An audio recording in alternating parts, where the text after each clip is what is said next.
Summer holiday snacks recipe series 6ல இன்னைக்கு பார்க்க போற ரெசிபி கோதுமை மாவு வச்சு நல்ல ஹெல்தியான ஒரு ஸ்நாக்ஸ் ரெசிபி குயிக்கா எப்படி செய்யறதுன்னு பார்க்கலாம். 250 ml கப்ல ஒரு கப் அளவுக்கு கோதுமை மாவு 1/4 டீஸ்பூன் அளவுக்கு சால்ட் ஆட் பண்ணி கொஞ்சம் கொஞ்சமா வாட்டர் ஆட் பண்ணி நல்ல சாஃப்டான டோவா மிக்ஸ் பண்ணி எடுத்துக்கோங்க. 1 டீஸ்பூன் அளவுக்கு கீ ஆட் பண்ணிக்கலாம். போலிக்கு பிசைற மாதிரி சாஃப்டா ஃபிளெக்சிபிளா பிசைஞ்சுக்கோங்க. இதுக்கு ஒரு ஸ்டஃபிங்ஸ் ரெடி பண்ணிக்கலாம். அதுக்கு கடாயில 1 டேபிள் ஸ்பூன் அளவுக்கு கீ ஆட் பண்ணிட்டு சாப்டு பீனட்ஸ் அண்ட் கேஷ்யூ ஆட் பண்ணி நல்லா ஃப்ரை பண்ணிக்கோங்க. துருவன கேரட் அண்ட் கோகனட் 1/2 கப் அளவுக்கும் 1/4 டீஸ்பூன் சுக்கு பொடி 1/4 டீஸ்பூன் ஏலக்காய் பொடி 1 cup brown sugar 1/2 cup water இது கூடவே பிஞ்ச் ஆஃப் சால்ட் ஆட் பண்ணி நல்லா மிக்ஸ் பண்ணிட்டு நல்லா குக் பண்ணிக்கோங்க. கேரட் அண்ட் கோகனட் நல்லா குக் ஆகி நல்லா திக்கானதுக்கு அப்புறம் ஸ்டவ் ஆஃப் பண்ணிட்டு ஓரளவுக்கு கை பொறுக்கிற சூடு வரும்போது சின்ன சின்ன உருண்டைகளா நல்லா உருட்டி ஒரு பிளேட்ல அடுக்கி எடுத்து வச்சுக்கோங்க. பூரணத்தை உருண்டை பிடிக்கும் போது மாவுடைய சைஸை விட ஒரு சைஸ் கம்மியா பிடிச்சு எடுத்துக்கோங்க. அப்பதான் ஸ்டஃபிங்ஸ் உள்ள வைக்கும் போது வெளியில வராம இருக்கும். பூரிக்கட்டையில கொஞ்சம் போல எண்ணெய் தடவிட்டு ஒவ்வொரு உருண்டைகளா எடுத்து வச்சுக்கோங்க. கையில கொஞ்சமா ஆயில் அப்ளை பண்ணிட்டு தட்டினீங்கன்னா ரொம்ப ஈஸியா தட்ட வரும்.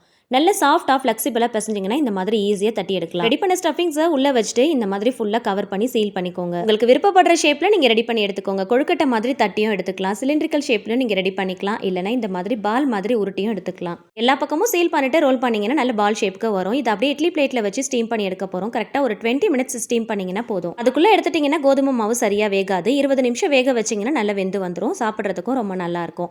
இதை அப்படியே கட் பண்ணிட்டு சர்வ் பண்ணிக்கலாம். சர்வ் பண்ணும்போது ரெண்டா கட் பண்ணிட்டு சர்வ் பண்ணுங்க. பார்க்கிறதுக்கு அப்படியே ஸ்வீட் மாதிரியே இருக்கும். ஒரு டிஃபரெண்டான ஸ்டஃபிங்ஸ் வச்சு கோதுமை மாவு யூஸ் பண்ணி ஹெல்தியான இந்த ரெசிபியை நீங்களும் ட்ரை பண்ணி பாருங்க. டேஸ்ட் ரொம்ப நல்லா இருக்கும். டிஃபரெண்டான இந்த ரெசிபியை சேவ் அண்ட் ஷேர் பண்ணி ட்ரை பண்ணுங்க. சேனலை மறக்காம சப்ஸ்கிரைப் பண்ணுங்க. தேங்க்ஸ் ஃபார் வாட்சிங்.